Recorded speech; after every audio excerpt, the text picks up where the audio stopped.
নিজেকে বাঁচাতেই এবার তিতলি মুখ খুলল সকলের সামনে। জিয়া এবং ভিক্টরের মুখোশ টেনে খুলে দিল। হ্যাঁ বন্ধুরা, শুধু তোমার জন্য সিরিয়ালের পর্বগুলোতে এমনটাই হতে চলেছে।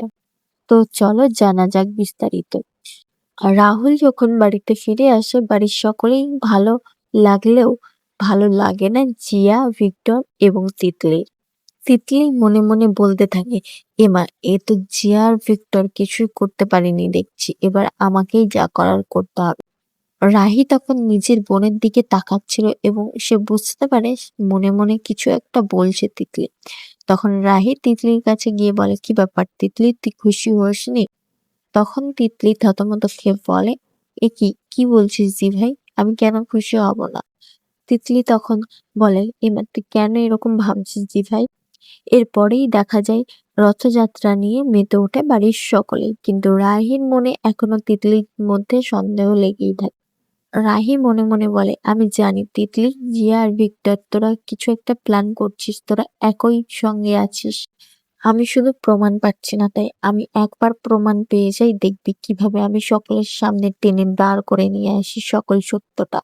এর পরবর্তী এপিসোডে আমরা দেখতে পাই রাহুলের মা বলে, আমি ঠাকুরের কাছে প্রার্থনা করেছিলাম বলেই রাহুল ফিরে এসেছে। তখন রাজীব বলে যে, তুমি এখনো মানবে না এটা শুধুমাত্র সম্ভব হয়েছে রাহির জন্য?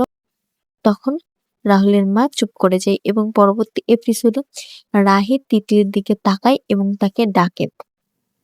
এবার তিতলি ভয় থেকে কথা বলে, বলে কি রে ভয় পাচ্ছিস কেন, আর ঘামছাসই বা কেন? আমি তো তোকে কিছুই জিজ্ঞাসা করিনি, এতেই ভয় পেয়ে যাচ্ছিস? তখন তিতলি বলে, না দিদি ভাই, আমি এইসবের মধ্যে জড়িত নই। রাহি তখন বলে, এমা আমি তো তোকে কিছুই জিজ্ঞাসা করলাম না, তুই এসবের মধ্যে জড়িত আছিস কি না, তুই কিভাবে বললি? এখনো সময় আছে, সত্যিটা বলে দে। তিতলি ঘাবড়িয়ে গিয়ে সব সত্যিটা বলে দেয়। বিশ্বাস কর দিভাই, এগুলোর সাথে আমি জড়িত নই, ওই জিয়া আর ভিক্টর সব করেছে।